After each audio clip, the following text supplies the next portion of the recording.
Welcome to NFL Daily, where we're trying not to have an NFC East bias. I'm Gregg Rosenthal here in the Chris Wesseling podcast studio. We're trying, we're pushing against it, but I do have Colleen Wolfe here. Well, listen, we can only play the cards that we've been dealt. And, you know, the NFC has a lot going on in it. There's a lot of interest in it. We did have like an Eagles heavy show, like an Eagles deep dive last week. You know what? We should talk more about the AFC South. I know you were in Philadelphia. We will get to Connie's travels, but it's good to have you back in Los Angeles. My favorite day of the week, Tuesday. Yeah. Hey, I'm so happy that I'm back. Also, I get to do another show just with you, which, you know what? The first time felt a little weird. Then we kind of found our footing, and now it's just like, we've been doing this for 11 years? It was a fun dynamic. You know, we got deep. I don't know if we're going to get as metaphysical. What was the feedback on that? This time? It was good. So we'll see if we talk about life and death. Cool. We will talk a little bit of news, and then we're diving deep into the mailbag. The fans demanded some mailbag action, and we will get to that. Before that, I will remind everyone that 40s and Free Agents, my podcast with Daniel Jeremiah, is back. We're doing it a couple times a week leading up to the season. So if you like this show, NFL Daily, please check that out. And please subscribe to the 40s and Free Agent feed, because I'm working on the bigwigs of stop posting it in the NFL Daily feed. So next show, I want to go out on our own, and we need to have a strong showing. So go ahead and subscribe. All right, I'm subscribing right now. Oh, look. Colleen's doing it. I don't want to forget. For real as a bit. And yeah, but then you get the automatic downloads right away. Okay, wait, what is it called again? Beautiful. 40s and Free Agents. Okay, cool. But you know, now we're talking about how those free agents, how those rookies from Daniel Jeremiah's own noggin will help your team. He had a couple actionable items, I would say, in terms of fantasy. Not that that's why he was doing it, but of some rookies that he expects to have an early impact that surprised me this week. So we talked NFC West with Daniel, and we have an update on one of the teams. The Rams signed Kyren Williams to a $23 million guaranteed contract extension, and it's good to see a good player, maybe not a great player, have a contract that is perfect for both sides. Like, he was not trying to break the bank, and they're going to use him, I think, in a rotation with maybe some more explosive backups, but one of the kind of hardest working, best guys that have entered the league in the last few years. And then especially with Matthew Stafford, and I saw your tweet earlier today about your concern with his back. So if you have any type of stretches without him or stretches with him just not 100%, then this is a guy that you can lean on. He's so durable. He works so hard. And the offense struggled last year with explosive plays. So this, I feel like, is something, I mean, despite his production last year, they still sort of struggled. Partly because of him, because he's more of a guy that gets you like 7 when you block for 5, if that makes sense. But he doesn't have the big plays like Saquon, but that doesn't mean he's not extremely valuable. Yeah. I mean, and they're trying to be more versatile on offense, but they need to keep these guys around to even get that way. The Rams, since Sean McVay has gotten there, have been good when the running game is good. It really is the difference. And they always have a sneaky good running game. They were top 6 or 7 in the league in success rate last year. So I like this move, and I think he'll feel better. And if they give some more carries to Blake Corum or Hunter, the rookie behind him, now he doesn't have to worry about it. He is paid. And he can. He's a pass catcher out of the backfield too. So I mean, look, the more you can do. He is great at that. And yes, I tweeted out, like, everyone's so cool about this Stafford thing. Like, is it okay to be like a little panicked? And then I'm not saying I have this sort of power, but almost immediately after I sent that out, like an hour later, Adam Schefter had some report that Matthew Stafford, the Rams are not worried. It's just maintenance. I don't think it was a response, but I might not have sent that tweet out and it actually did make me feel better that it was like, the Rams are fine with this. It's just maintenance for an older guy. And I was just thinking, like, I don't know. Sean McVay was saying, like, the guy is just starting to walk a couple days ago, and he's like a 37-year-old. Also, I do remember last year, didn't Jordan talk about and describe Matthew Stafford as like someone when you're trying to get out of bed and like it's hard to get out of bed and walk around? Right. I know he always overcomes it, but some year, like, he'll stop overcoming it. And the regular season was a little iffy. Also, playing at quarterback this season and starting, not just in the regular season, but the preseason is Joe Burrow. What? Gonna play like a couple quarters this weekend. So Good. JJ McCarthy, he's gonna be playing in preseason week 1. Kyler Murray is gonna be playing in week 1 Good. of the preseason. I love this. And then Anthony Richardson, less of a surprise, but it is interesting how they're gonna divvy up the snaps. Here's Shane Steichen, the Colts coach. Yeah, Anthony will start on Thursday. The plan is for him to play about a quarter and a half, and then get Daniel about a half a quarter. In a perfect world, that's how I want it to play out. And then the following week against Green Bay, Daniel will start, get about a quarter and a half, and then Anthony will play about a half quarter. How you feeling about your Colts? That was one of the questions, but we'll just jump to it. Listen, I want to be loyal to them, but it's a really tough spot for me, considering that the quarterback competition is between Daniel Jones and now Anthony Richardson. When I was there last year, it was such a different, amazing experience. Everything was positive. The expectations were high. Anthony Richardson was healthy. Now he's like ready to go. Did they send you this year to Indianapolis? They did not. They knew. So this is the big difference for me. I wasn't there and I didn't drink the Kool-Aid. So yeah. Also, that camp situation's kind of strange. It's just like next to someone's house. It's in a field, and it's a farm on the other side, and there were angry roosters there last year. Right. If the ball is punted too far, it like goes into someone else's yard. Yeah, it does. And then I don't know like what the like if it's a friendly neighbor or I'm sure it is. Maybe they're angry that it's always so noisy during Maybe they get a little preseason. taste, or they get some free season tickets. That's the way to do it. I do think it's interesting that Richardson goes up first in this battle. Now, he's been there before, so if you had to guess, that would make sense. But generally, in these QB battles, how it goes is you give the favorite, the guy likely to win the first week. You give the underdog the second week. And then you go back to the favorite, and he cements the job the third week. Not saying it's over. I think Richardson probably has a little bit of a lead right now. So it's a little interesting item, and it's going to make this weekend watching some of the preseason games more interesting. Like Saints, they have a quarterback battle. We're going to have a few more starters than normal. The preseason's back. Oh, coming to a preseason game near you. Well, it is maybe a trend. Starters. It is maybe a trend. The Bengals have had it in their head this whole offseason, like we start every season slow. We're going to change things. We're going to play a ton in the preseason, see if that helps us. Well, they kind of need to. Right. They always lose the first game, the first 2 games.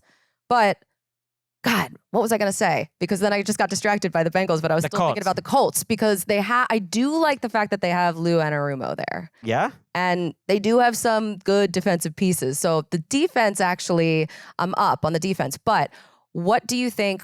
Which version of the Colts has a higher ceiling if they have Anthony Richardson or Daniel Jones? Richardson.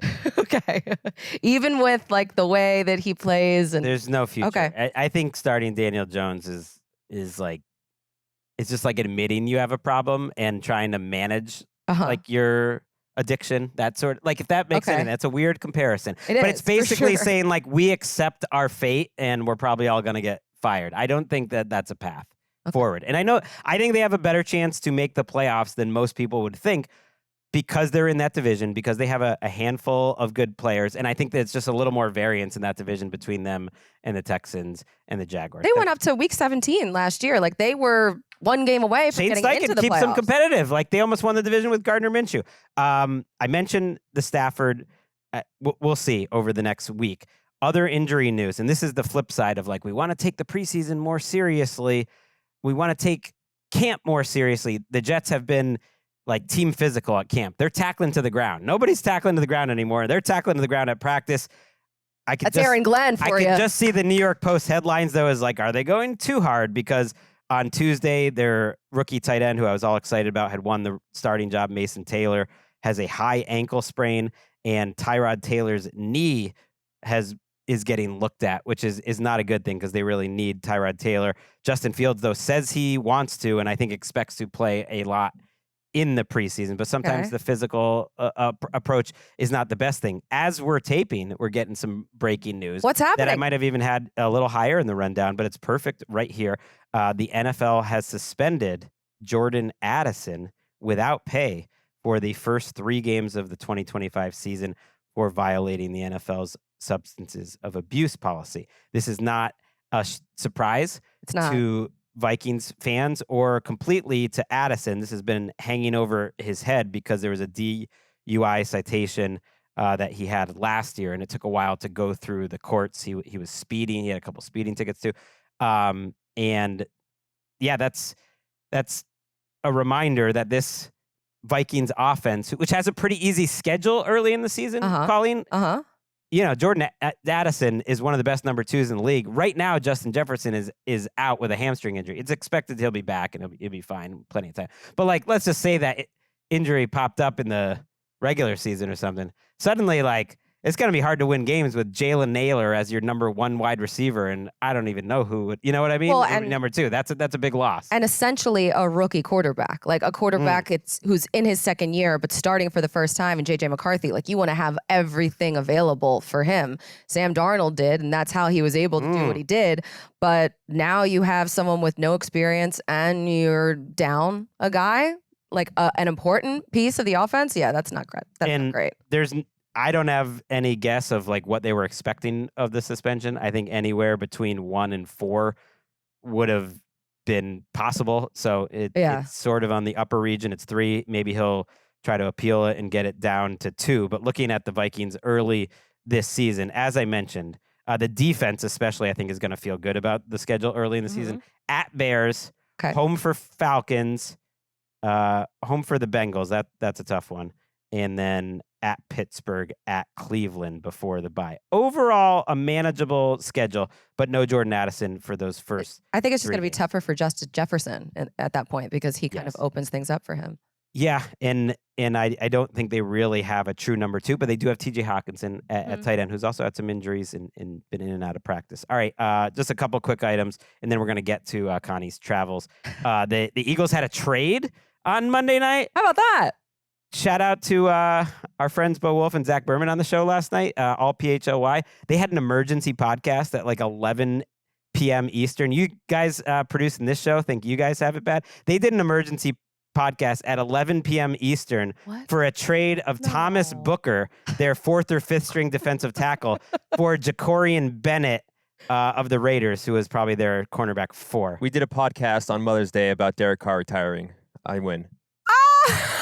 I love Spicy Eric so much. Need more of it. Love it.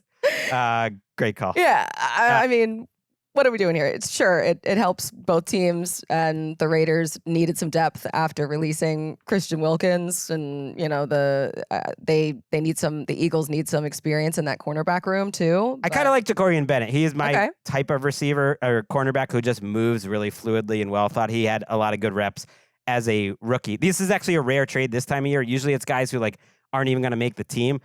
Both of these guys have an opportunity to have decent sized roles for their new teams. I'm not saying Bennett will, but they'll throw him in the mix and see if he can actually get snaps there. I think it shows a little bit of concern from their cornerback position. The Browns added a 6th quarterback to the roster, which is outrageous because Deshaun Watson's still counting. He's on their roster. Tyler Huntley is there, which probably says that Dylan Gabriel and or Kenny Pickett and or Shedeur Sanders aren't going to be ready to play in that preseason game. They just need someone to take some snaps in the second half. But, I mean, Tyler Huntley might be better than a couple of them. Certainly better than Dylan Gabriel. Keenan Allen and the Chargers met. The meeting reportedly went well. It supposedly, in my mind, is going to lead to a signing at some point. But we'll talk about that when it happens. Okay. And then Teddy Bridgewater signed with the Tampa Bay Buccaneers. You know what? Teddy's back. That's great. I was so surprised last year when he signed with, who was he with last year in the playoffs? Detroit at the end. Yeah. And he came in for a couple plays. Yeah. It was like, I remember when he came in and I was like, wait, Teddy Bridgewater? How long has Teddy Bridgewater been still in the league? This doesn't make sense because he had just won that like high school coaching championship wherever he was before. Yes. And I loved that they signed him. Like, that's kind of a great idea, just in case. And now he's back. And he's in an amazing situation with the Bucs where he can be the backup to Baker Mayfield. I'm thrilled about this as a huge Teddy fan. Dan Campbell was talking about possibly signing him too back to the Lions if it didn't work out there. But he had Dan Campbell in a press conference said he talks to Teddy Bridgewater every day. And I was like, really? How? I mean, I don't talk to my mom more than, not even close to every day. And him and Teddy are talking every day. I want that sort of male friendship in my life. I mean, listen, are they texting or talking? Because I think that could be a little bit different. That's incredible then. I don't know how Dan Campbell's managing his time. People inside the NFL love to talk on the phone. They're not. I feel like maybe it's the generational thing, but they're just like, they'll call a bunch of people and have like a 1 or 2 minute conversation. It's one of the things I'm most jealous of, like executives and people in the NFL. They're able to have like extremely quick conversations. I'm not able to do that. Just every phone conversation is a long.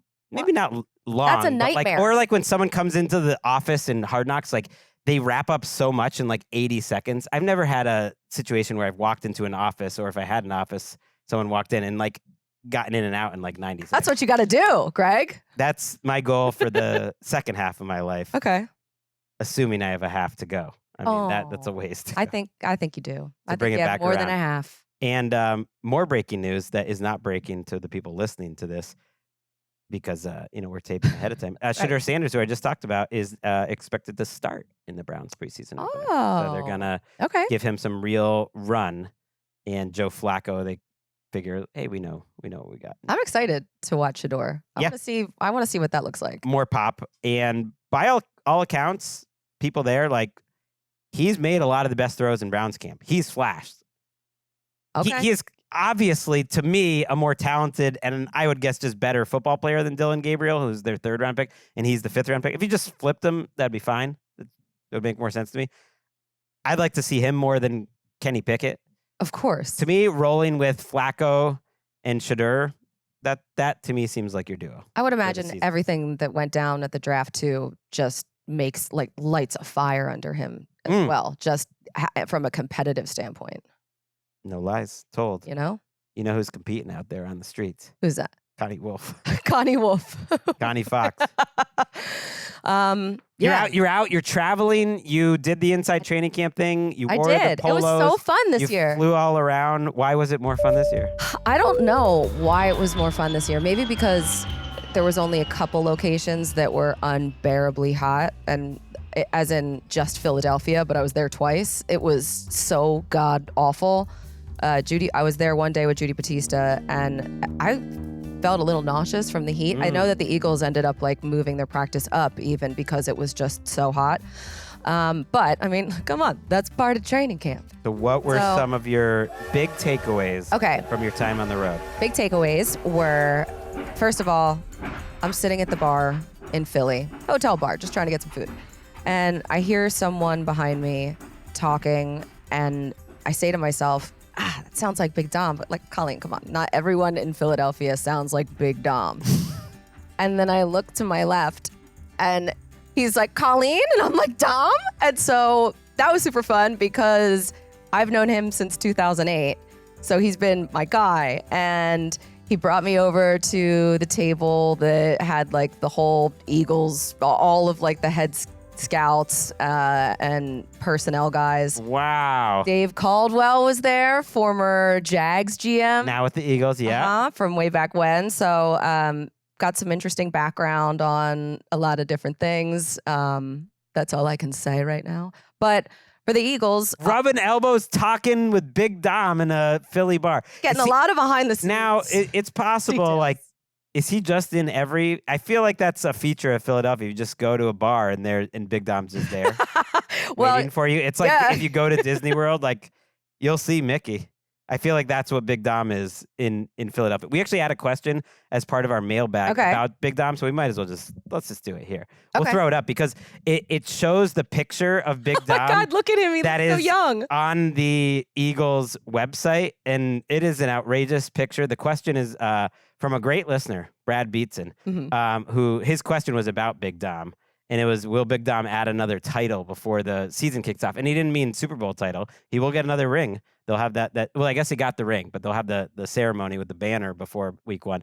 But his title right now is Senior Advisor to the General Manager / Chief Security Officer / Game Day Coaching Operations.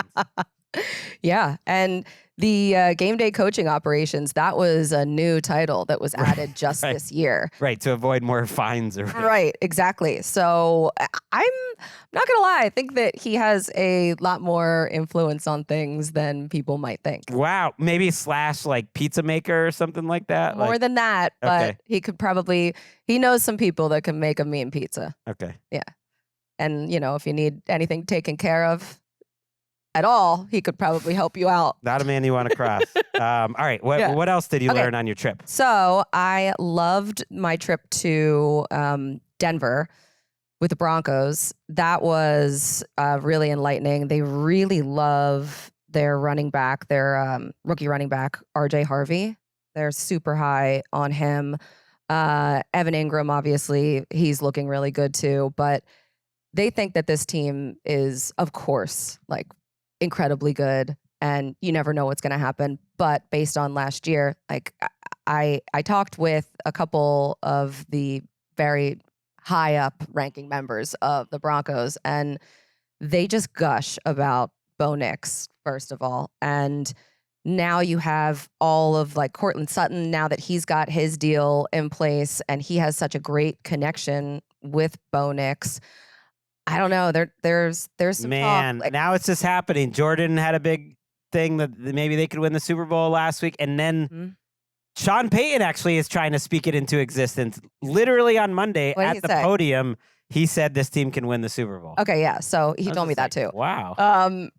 But I think their first preseason game is against the Niners. So their whole thing is start the preseason, their first game here against the Niners in Santa Clara, and end the season in Santa Clara for the Super Bowl.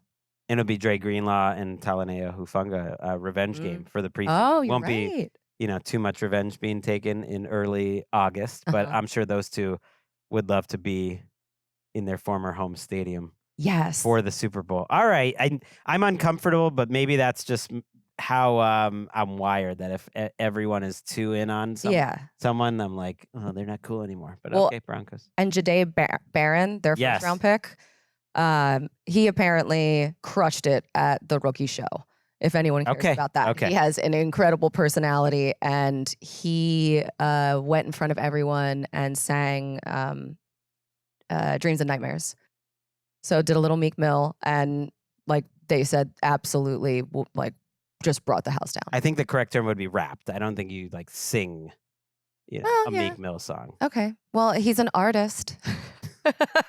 Greg. Any other nuggets from your trip? Let's see. When we were Putting you on the hot seat here. When I was in Ashburn with the Commanders, very funny moment when we were talking to Deebo Samuel. I was off to the side because I was like, you guys, there was 3 of us. So I wanted to like share the interviews. So I was just watching off to the side, and it was Mark Ross and Mike Garafolo interviewing him. So he comes and he sits down, Deebo does, and Garafolo goes to like, dap him up, give him a little fist pound. And he's like, sorry, man, like I jammed my finger today. And so then Mike does the whole interview. And at the very end, he goes, yeah, when Deebo came over here, I went to go give him a fist pound, and he was like, no, like little jam finger. So hope your finger feels better. Deebo's face was like, gave him a death stare. And yes, I want to find this clip. Oh, it's so good. It's so good. And Garafolo's like, what? Was I not supposed to say that? And so I'm like dying laughing in the background, and Deebo is still just like staring at him like, what the hell, man? So they cut away, and then finally Deebo gave him a fist pound, but like left Garafolo hanging, so it really looked like he did not. But it was quite awkward, and he was not happy. People get weird about the injury stuff. Also, you don't want to mess with the guy who was nicknamed Deebo. Like that was he wasn't born Deebo. He became Deebo. Right. That's how it works. Do not cross that man. That was Connie's travels. Yeah. Around. I'm sure there were other things that happened, but Philadelphia. You talked Big Dom. We'll get into it. I went to a Slightly Stupid concert. What is that? I don't even know what Slightly Stupid's like they're sort of like a reggae-ish band. Yeah. I should know this. I don't know this. I'm going to learn about it. Okay. But first, we're going to take a little break, and we're going to come back, and we're going to get all your questions in the mailbag. It's nice you traveled, but it's nicer you're back here. I feel better. Keep track. Anchored here.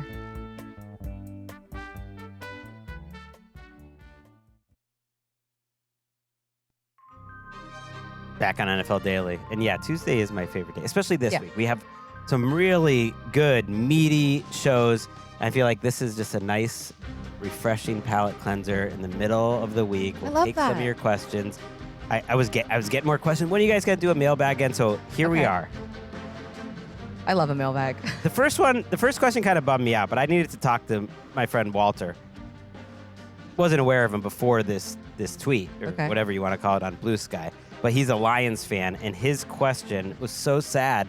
We have to lead with, has the Lions window closed? I mean, Oh, man. no. First of all, I don't really believe in windows anyways for good organizations, of which the Lions are one. Mhm. I know that's hard to believe because the ownership's not totally different or whatever, but they're good. Secondly, they've improved every season significantly. They won 15 games last year and were still in the divisional round despite like all the injuries in the world and all the excuses. Like the offense still kept making it happen. Number 1 seed in the NFC. I would go as far to say as if this season doesn't go as well and you're getting a vibe from the Lions like, well, we don't care as much about the regular season now. If you could just fast forward us to the playoffs and we're 11-6 and we're the 5 seed, like we'll take that because all that matters is the playoffs. And that's it's a little bit of a dangerous place to be. But if they did take a step back this season because the schedule's so tough and everything, it's like, no, I think the window, like why would the window be even remotely closing anytime soon? The coach, the front office are awesome. Like, there's so many good young players on the roster. I know Jared Goff isn't the youngest quarterback, but he's not the oldest either. Like, But also, he's kind of like the offensive coordinator a little bit on the field. So right, like that's a good thing. It's wide open, is my point. Like, yeah. there's gonna be ups, there's gonna be downs, but you got to get over the old Lions thing. I guess that is hard to overcome. Well, that I'm sure this is the first time that they've been experiencing success since ever. When? Like Since before the merger, since like it wasn't really the NFL and they're winning some titles in the 40s or whatever. Sure, Yeah, literally, this is the greatest Lions era ever. Yeah. Like in the modern era. So I don't by blame far, people. just the last couple of years. But like, yeah, I don't believe in that window stuff. No, but I think that they do have a point to be concerned about the coordinator turnover. But like also, you have John Morton, who he was with the team before, but this was before they were experiencing like this success. I think he was there in 2022. And then he was under Sean Payton, who is an incredible offensive mind. So this is not like he was going around to different rando teams and learning from other people who don't really have the experience. And also Kelvin Shepard as the DC, who knows how that's going to go, but he was already in the building and he already has a rapport with the Handpicked. Ben players. Johnson wanted to take him. They all wanted to take him with him. Aaron Glenn wanted to take him with him. Exactly. So he learned under him. So I wouldn't be so worried about that. The important thing here is the players are awesome.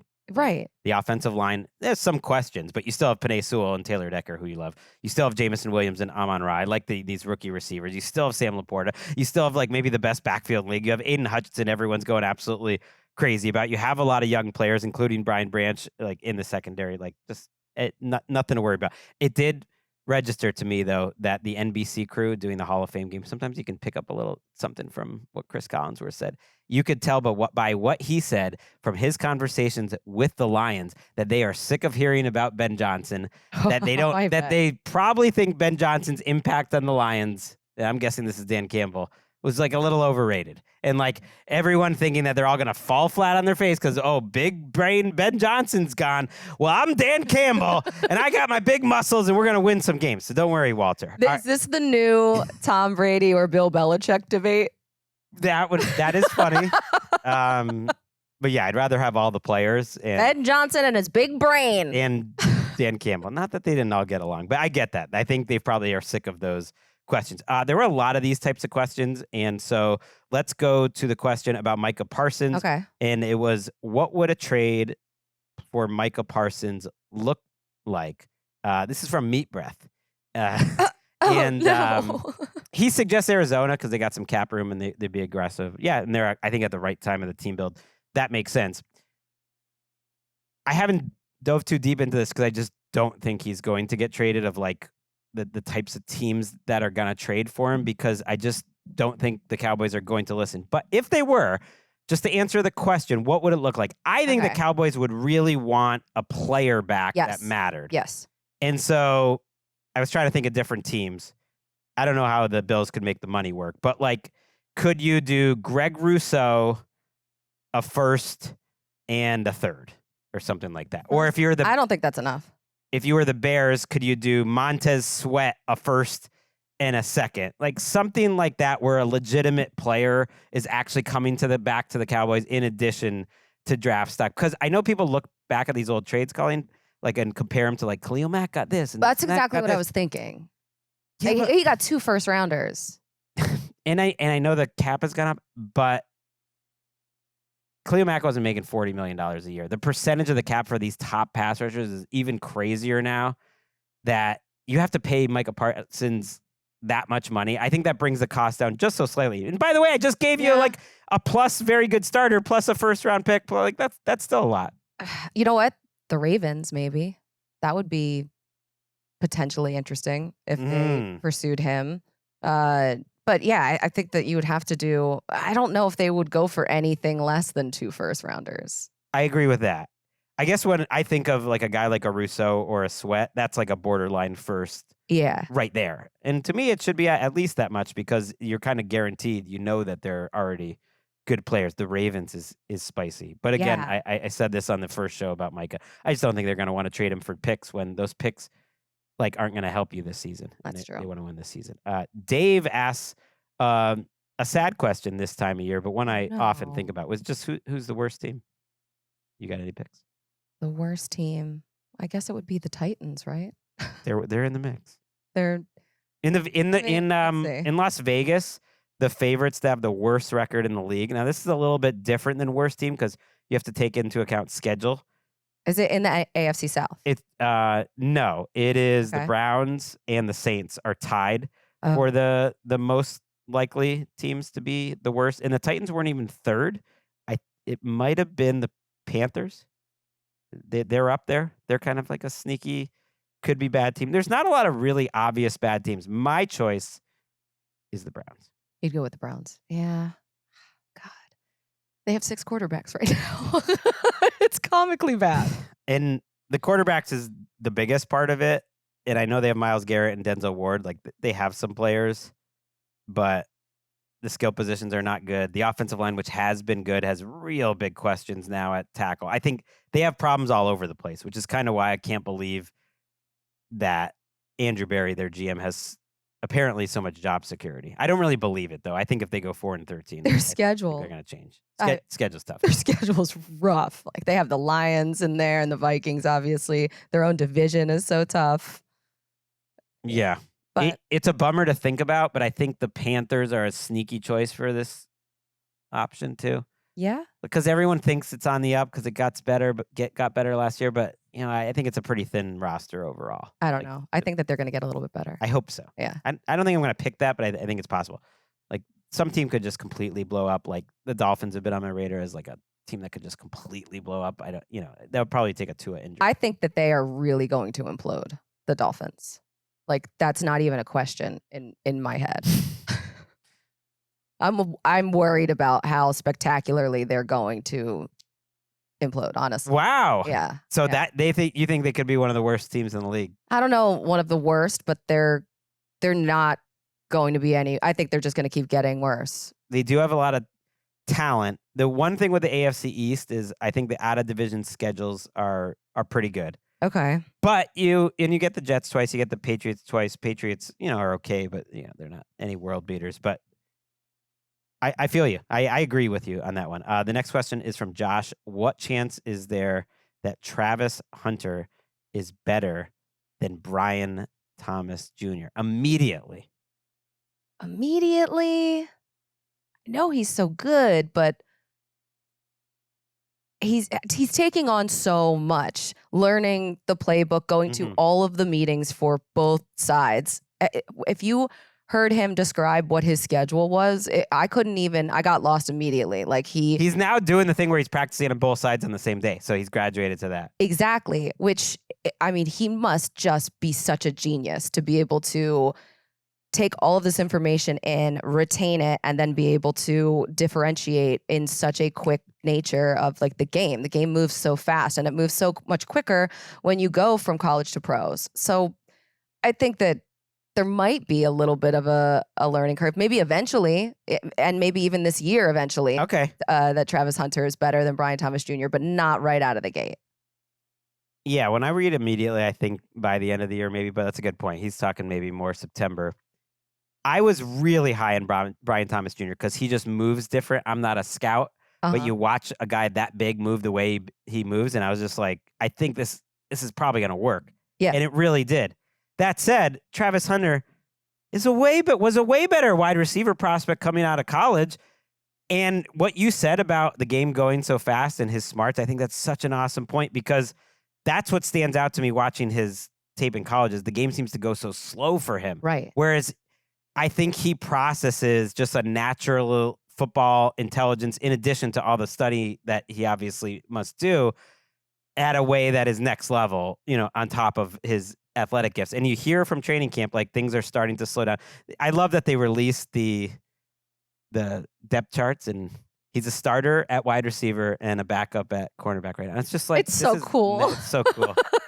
I do love that, but it's just so impressive. He was talking about how just from being around the game for so long and playing from the time he was so young that it's all just such second nature. But I think to myself, okay, but there's so many other players that have also just only been playing football from the time that they could almost walk. And this is not literally never a one-to-one comparison. It's never happened, at least in the current modern NFL. So I'm going to answer the question, what chance, percentage-wise? And I didn't have a Brian Thomas Jr. this year in terms of like a prospect that I was just so high on, felt higher consensus. I felt so convinced because it was Travis Hunter. And like everyone thinks Travis Hunter is amazing. I'm not on an island there. But I do think he's the type of amazing that it's going to translate immediately. And so I'm putting the percentage at like 60. Whoa, really? I truly believe he is going to be incredible. Okay. Like he is going to be a top, 10 to 15 receiver by the end of the year. When he says immediately, I'm thinking during the rookie year. But yeah, I think he'll be right there and that they'll just have one of the best combinations. I think that I'm actually trying to... Maybe he doesn't get the volume because he has to play defense and all that stuff, but I do think he's... Oh, this is interesting because they have the Panthers first and then the Bengals and then the Texans. That AFC South schedule, there's a lot of good eating in terms of the defenses you play, except for the Texans. All right, I'll say 30%. Even that's high. I mean, Brian Thomas Jr. is awesome, but I'm just a big believer in Travis Hunter. Clive asks, who are the top 5 coaches of the last 25 years? So I prepared for this one. I did some research. I think Belichick and Reed are 1, 2 in that order. Yeah. But if you wanted to make the argument how big of an impact Reed made on offenses in his time with Philadelphia, like I could even listen to that. After that, it gets tricky. I went Sean Payton, Mike Tomlin, and then What about like Bill Parcells? Well, he's not really the last 25 years. Oh, he did coach within the last 25 years, but his peak was before that. So some guys got a little cut off. There were good, like Marty Schottenheimer, his career I would have considered for this list, but his peak is before 2000, even though he had some good teams after that. So I'm only considering the last 25 years. So the 5th spot, I thought about Pete Carroll. I thought about John Harbaugh. You could have either Shanahan. Mike Shanahan would be on this list if you could count the 80s, but you can't. I don't think it's crazy to think about Sean McVay there in terms of impact and just how good he is. I think I would maybe even take him over Pete Carroll and John Harbaugh. But by the numbers, you know what the numbers would tell you? Tell me. Like wins, playoff appearances, playoff wins, winning percentage, all that. Like John Harbaugh should be on this list. Well, I was thinking about John Harbaugh. Yeah. I mean, and then if you could just put a last name on there, like Shanahan, Harbaugh. That's fair. Like, that's true. So kick Tomlin out, and then we put Shanahan, the family, and Harbaugh. And sorry, McVay, you haven't been around as long. Exactly. So, by the way, when you brought up Marty Schottenheimer, when I was with the Cowboys in Oxnard, we were talking to Shadi, and he was saying we found out that he used to, for years and years and years and years, carry this card in his wallet. And the card, he had written on there that his goal was to be the youngest head coach in the National Football League. Wow. Yeah. So he said that eventually he took it out when he realized that wasn't going to happen. But he said it was such a blessing that it didn't happen because he wouldn't have been ready. And now he's in such a better spot. But I just thought that was so interesting and also adorable. So when Sean McVay got hired by the Rams, however old he was, somewhere that day, Brian Schottenheimer. That mother. Sorry, I don't know why. I just was imagining Schottenheimer with his backwards head. Because Sean McVay was like 31 at the time. Sean McVay's still young. He's a baby. I don't know how old he was. But I should have asked him where he put the card. Did he throw it away? Did he put it in the little special box? It could be viewed as a sad story, but he got there. Yeah. And I think he's going to do as good a job as he can do. I sneaky like the Cowboys. Wow. I like his baggage. Mark asks, Greg, you frequently cite all these team-specific podcasts you listen to, but you're also an avid reader who is said to have a healthy work-life balance. Who is said to have Who says that? How many hours are in a Greg day? Wow. Yeah. You know what, Mark? Absolutely. I want to know this. I don't know how you have time. Work-life balance, not as healthy as I would like it to be during the season. Okay. I mean, I definitely do my best. Now, are you counting my kids like me. Audiobooks? I don't know about love. I do listen to audiobooks, not that much. I would say like 1 out of 7 books I read is an audiobook. What was the book that you had on tape when we picked up Steve Smith and me and a bunch of other people from the network jumped in your car? Yeah, that was a biography of the author Jean Reese, who I really love. I usually don't get that dorky. That and academic. Jean Reese. She's amazing. I think British / sort of Jamaican author. And the time very period depressing, but it was about her life. Yeah. Okay. It was like early last century, I would say. Okay, great. Yeah. Yeah.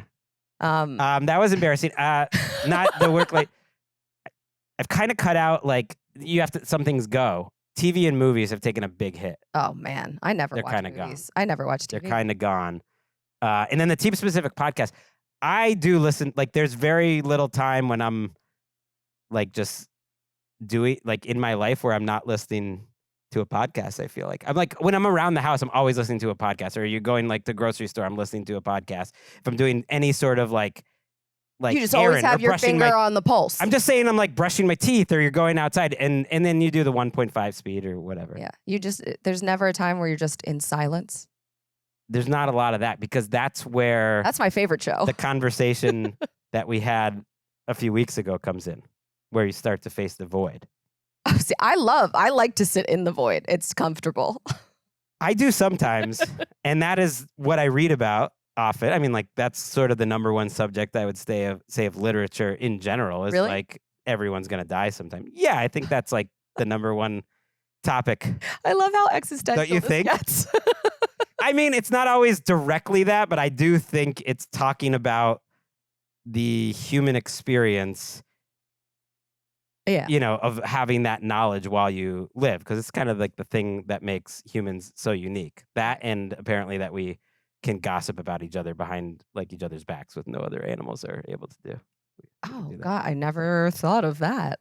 Well, neither did I, but I'm reading / listening to the very popular book Sapiens because our friend Chris Wesseling, who this podcast is named after, carried that book around and loved that book. It was recommended to him by Henry Hodgson. I found this out just over the last couple of weeks. I mentioned to Keisha, I finally picked it up. He loved that book so much. It really blew his mind. And I always wanted to read it. I was eventually I will read it. And now I'm reading it. I like to read books sometimes that he was into. I love that. I might try it out too. That's very academic and stuff. But what does that mean? In a basic I wouldn't way. No, academic stuff. I just read. I read novels. I just like books when Anthony Bourdain's telling me about what kitchens are like and how he got into the biz and all of the crazy stories. But I also would say with that time stuff, I don't know how old Mark is who asked, But to paraphrase Mike Gundy, the great Oklahoma State head coach, like, I'm a man. I'm 40. And I feel like your 40s, this is an idea I've been... Okay. They are your prime. And I agree. I don't mean like physically, obviously. False. But I do think it's probably the decade you're peaking. Yeah. In the sense that you can handle the most and do the most, like, all things like family, work, life. I think you're just sort of ready for, like, if you're like going up and like now you're in it more than any other time. That's how I feel in the middle of my 40s. So I'm saying I can handle it better than I certainly would have been in my 30s or 20s or even in my 50s. I wouldn't want to do my 20s or 30s over again. I'm much happier where I am right now. I feel like I could handle things way better. I totally agree. I've always liked getting older. At some point that'll probably stop. No, why? There's the movie. I think my dad, for instance, is having the best time of his life right now. And so is my dad. 84. Yeah, this is what we could all do. We don't have to complain about getting old. I wasn't expecting to take this big a detour, but you know the movie Garden State? Yes. Which is somewhat famous for, I think, rightly being not as rewatch. Like when you watch it now, you're like, oh, this didn't age well. Natalie Portman, Zach Braff. There's some things that are problematic about it, but there is a part of the book where he's talking to her, or she's talking to him. I think it actually is, and she's talking about you're in it. You know, you're in it right now, which is like a lot's happening in his life, his personal life, and everything. And that is like a time in your life when a bunch of different things are happening, and you're almost like alive to everything around you in a way that almost feels like uncomfortable. Those are the moments where you grow the most. I feel like the 40s are the closest to you're in it as like a time of life. At least that's been my experience. Yeah. Especially, the kids are now 10 and 13. It's like, it's just all happening. That's why people have midlife crisis when they turn 40, because they're like, oh my God, I'm in it. And this is not what I wanted to be when I was in it. So got to make some changes. Yeah, like my 5 tattoos I've gotten in the Look last 5 years. Like says you're right. I got my nose pierced last year. Like, what are we doing? It does feel great, and it's a fun day. Okay. I want to get another. I want to get one. Where are we here? All right, let's fly through a few more. Okay. Let's do a speed round and then say goodbye. Okay. What former or current NFL player would have the best energy to join the See You Next Tuesday team? Great question. Ooh, Jordan Mailata would be great. Oh, that's a good one. Yeah. This is from John, by the way, John Byrne. Okay. I immediately thought of people we know. Marshawn Lynch would be funny. Like Steve Smith. I don't know him personally, but you do. Yeah, I feel like he's someone we actually. Maybe we could get him. I think he'd be great. Yeah. Kobe Turner, who we've had on the show, I feel like adds a nice sunny vibe. We did a show with Mina Kimes and him too, so now we've met him twice, and I just feel like I know him a little bit. Yep. He would add a nice vibe. And then people I don't know, CJ Stroud to me is such a ball knower and has just a great ball knower. I think he would add a lot of knowledge, but also good vibe. Like, he's unique. Jair Alexander's just out in left field. He would be fun. Yep. And then I thought someone that I like, but that wouldn't fit would be Todd Bowles. He's too serious. Oh, I don't know why I brought that up. What? That's I just for some reason I thought really threw me off there. Who would be a really funny person to just have on this desk every single week? It'd just be Todd Bowles over there. I don't know. Just being like, he'd be cool. I think he's chill, but it just would be. I don't know if it'd work. Yeah, not sure. But who knows? Like Stroud, I think would be great. Stroud would be good. I think too. MJD is always. I love MJD. Joe Thomas. Like the guys we've worked with, it's an unfair advantage, but we know that it would be great. So yeah, MJD would be amazing. Charlie Weber asks, how much concern should there be for the Packers cornerback room? Maybe this happened after the Nate Hobbs surgery. Maybe not. Their top cornerback, by the way, is undergoing surgery and is expected to potentially be back for week 1. I have no concern. Actually, I feel better about that room now than I did at the beginning of camp because of the reports coming out, and I think they have a pretty good group. They brought back one of their former players as well to kind of fill in while Nate Hobbs is out, but I'm not that concerned. Is Colleen in on the Colts? We hit that. Yeah. Judging on reports out of camp, what free agent will have the biggest impact? It's a really good question. You know, I was thinking about like my list of free agents. Yeah. Like, I hope it's Milton Williams. We haven't heard a lot about Milton Williams, but they could really use a pass rush, and him combining with Christian Barmore would be big. That would be awesome. I like that one. Yeah. I don't know. I feel like this is something I need to marinate in for a second. That's a tough one. I should. I want to think about that one. Sprung you on that. If you counted Zach Bond, because technically he actually got to. That's true. That would. I'm also. I'm still on the last one. I'm like, Ed Reed would be an amazing add to a Tuesday show. Ed Reed is like too on his own planet that I don't think you could integrate him. Could you into the rest of the group? You know who was a great pickup was the Colts Charvarius Ward. I think is a sneaky answer for this. Let's also go. The guys maybe that the Broncos brought in that we mentioned earlier, like Drake Greenlaw. That could be one. Yeah. Coach Finstock asks, and he's one of the best follows on Twitter. Okay. I mean on Blue Sky rather. How far can the Rams go with Jimmy G playing quarterback? Not very far. I think that would really make them a team that's not going to make the playoffs. Like they can win some games, but I think that's a big enough problem that it's not going to happen. The next question from Brett. Let's give Drake May a competent offensive line. What's his ceiling? I think he could be a ceiling is like a top 10 quarterback this year. Top 10, yeah. They're making the playoffs. That's his ceiling. That's pretty. Yeah. You're talking about ceiling. I mean, physically, yeah, that was a great rookie year. Like, why can't Justin Herbert was a top 10 quarterback his rookie year? Stephon Diggs there now. He's looked good. He has some. They have other issues. There was another Patriots question where he was like, Massachusetts is panicking. What's happening with Carlton Davis and Morgan Moses? Did they strike out in free agency? I was like, don't panic. Don't listen to the sports radio in Massachusetts. It's just stupid. They spent so much money. In the offseason. None of that. Like, okay, Morgan Moses is like being wrapped up. This doesn't matter. Our last one is from T. Shane. And he asked, Justin Fields has been dreadful in Jets game. I don't know if that's totally true. If he's awful in 2 weeks, should we explore a move for Kirk Cousins? Ooh, that honestly feels like something that could 100% happen. It's dark, though. Kirk Cousins gets sent. Be patient. Well, wait. It'd be too far off of what I think Aaron Glenn wants to do. So the Blue Sky name of this gentleman who asked in said Jets should tank for Lenoris. And I think that's fine. Don't be trying to win 1 or 2 extra games with Kirk Cousins. Just see how this works. Yeah. And if it doesn't work out, you'll have a high pick. You think Cousins is going to want to go there? I think he'd like to play football again. And unless Michael Penix gets hurt, that's not happening. We'll be doing this again. You're back next week. We're getting the whole crew back together. Jordan Rodrigue. We already have the plan for next week. We do? We're going to do a rerun of our very popular show last year, I Can Fix Him. So think about who's going to get fixed. Okay.